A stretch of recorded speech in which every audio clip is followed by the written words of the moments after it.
দক্ষিণ পূর্ব এশিয়ায় অবস্থিত প্রায় ৭,৪৫,০০০ বর্গ কিলোমিটার ঘেরা বোর্নিও দ্বীপ এবং এটি বিশ্বের তৃতীয় বৃহত্তম দ্বীপ।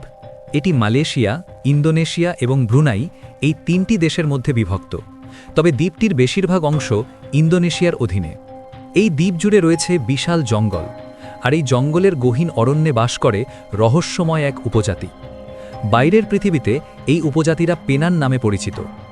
আধুনিক বিশ্ব যেখানে প্রযুক্তির শিখরে উঠেছে, সেখানে এই দ্বীপের আদিবাসীরা এখনও তাদের হাজার বছরের পুরনো জীবনধারা ধরে রেখেছে। এবং আজকের আমরা আলোচনায় পড়ব তারা কিভাবে জঙ্গলে টিকে থাকে, কিভাবে তারা শিকার করে, কি এমন গোপন কৌশল আছে যা পেনান জাতিদের প্রকৃতির এক অংশ করে তুলেছে, আর কেন এই পেনান জাতিরা ধীরে ধীরে হারিয়ে যাচ্ছে। তার আগে যারা প্রথমবার চ্যানেলটিতে ভিডিওটি দেখছেন, সেটা অবশ্যই সাবস্ক্রাইব করবেন এবং ভিডিওটি লাইক করবেন। চলুন তাহলে কথা না বাড়িয়ে শুরু করা যাক। বোর্নিও দ্বীপের আদি বাসিন্দা হচ্ছে এই পেনান জাতিরা। এই বনে তারা কয়েক হাজার বছর ধরে রয়েছে। যদিও তাদের আসল উৎপত্তির ওপর ইতিহাসবিদদের মধ্যে রয়েছে একাধিক মত, তবে অনেকের মতে তারা অস্ট্রেলিনেশীয় জনগণের অংশ, যারা হাজার বছর আগে সাগর পাড়ি দিয়ে দক্ষিণ পূর্ব এশিয়ার নানা দ্বীপে ছড়িয়ে পড়েছিল।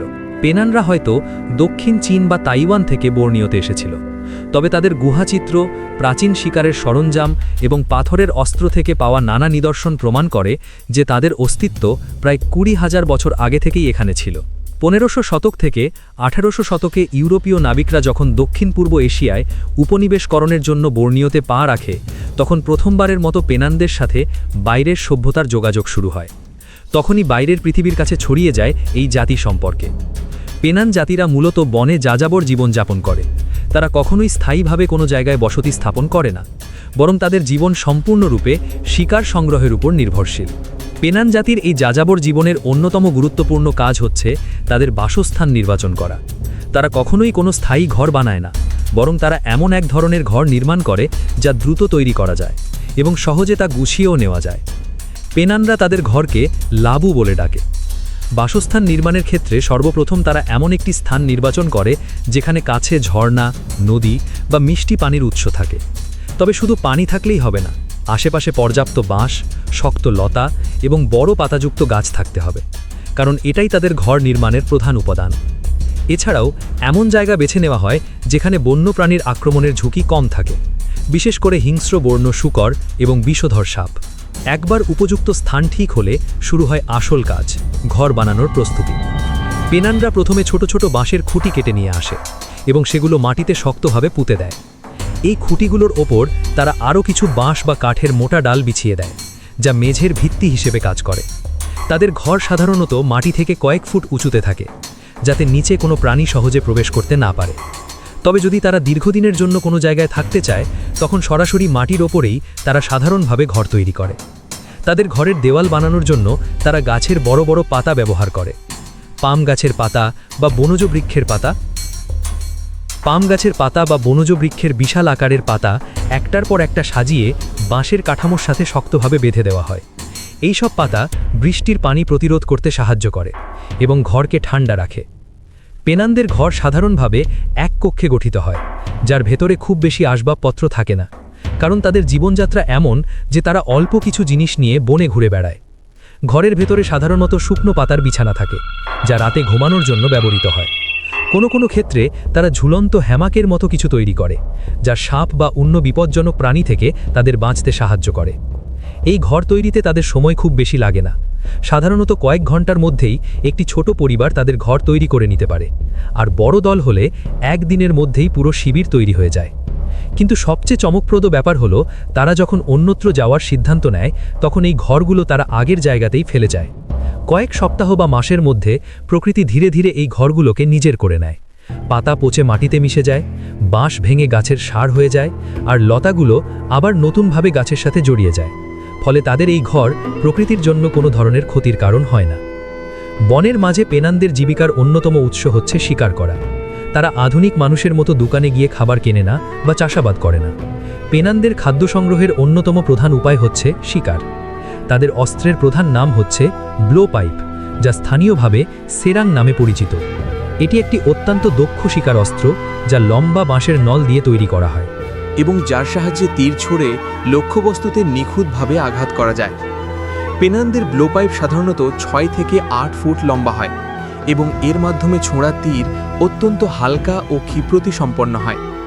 এই তীর তৈরিতে বিশেষ ধরনের কাণ্ডির গাছের কাঠ ব্যবহার করা হয়, যা একদিকে হালকা আবার যথেষ্ট মজবুত।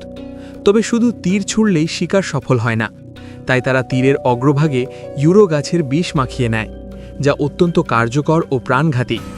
এই বিষ তীরবিদ্ধ প্রাণীর স্নায়ুতন্ত্রকে দ্রুত নিষ্ক্রিয় করে দেয় এবং কয়েক মিনিটের মধ্যেই প্রাণী পক্ষাঘাতগ্রস্ত হয়ে পড়ে।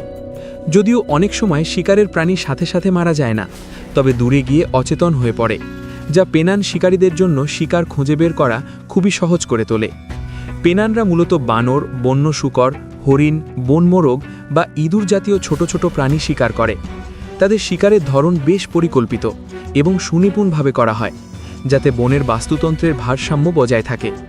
কখনো কখনো তারা বড় বড় শিকার যেমন চিতাবাঘ, বুনো ষাঁড় বা বিশাল আকৃতির সাপ ধরার চেষ্টা করে, যদিও এটি একটি বিরল এবং বিপজ্জনক।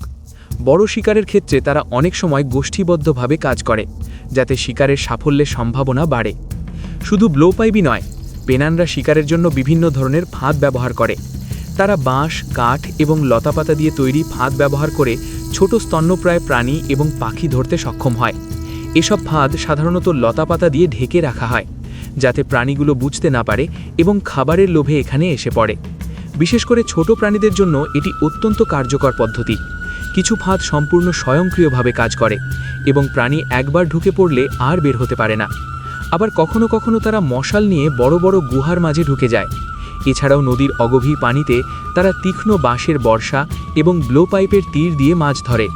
পানি খুব স্বচ্ছ হলে তারা সহজেই মাছের অবস্থান বুঝতে পারে এবং সঠিকভাবে আঘাত আনতে পারে। তারা সাধারণত বড় ক্যাটফিশ, পাইক, এরাপাইমা এবং ছোট মাছের ঝাঁক ধরে এই পদ্ধতিতে। পেনান জনগোষ্ঠীর খাদ্যের বড় অংশই আসে বন থেকে, যেখানে প্রকৃতি তাদের জন্য অফুরন্ত ভাণ্ডার খুলে রেখেছে। শিকার এবং মাছ ধরার পাশাপাশি তারা বিভিন্ন ফল, বাদাম, শেকড় ও ভেষজ গাছ সংগ্রহ করে। তাদের প্রধান খাদ্যের মধ্যে অন্যতম হল সাগো গাছ, যা তাদের শক্তির প্রধান উৎস। পেনান জাতির জীবনধারায় খাদ্য, বস্ত্র, বাসস্থানের পাশাপাশি তাদের জীবনের একটি বড় অংশ জুড়ে রয়েছে গাছের আঠা সংগ্রহ করা, যা তাদের জীবিকার অন্যতম উৎস। তারা এই আঠা দিয়ে অস্ত্র, শিকার, বাসস্থান, নৌকা, চিকিৎসা এবং দৈনন্দিন জীবনে নানা কাজ করে। এই যাযাবর জাতি বনের নির্দিষ্ট কিছু গাছ থেকে বিশেষ ধরনের আঠা সংগ্রহ করে, যা তাদের ব্লোপাইপ এবং তীর বানানোর জন্য অপরিহার্য। ব্লোপাইপের দুটি অংশ এবং তীরের ডগাকে মজবুত করতে তারা এই আটা ব্যবহার করে, যাতে শিকারের সময় এগুলো সহজে ভেঙে না যায়। এছাড়া নদী পারাপারের জন্য তারা কাঠ এবং বাঁশ দিয়ে ছোট ছোট নৌকা তৈরি করে এবং সেই নৌকাগুলোর জোড়া লাগাতে এবং ছিদ্র বন্ধ করতে ওই আঠাগুলো ব্যবহার করা হয়।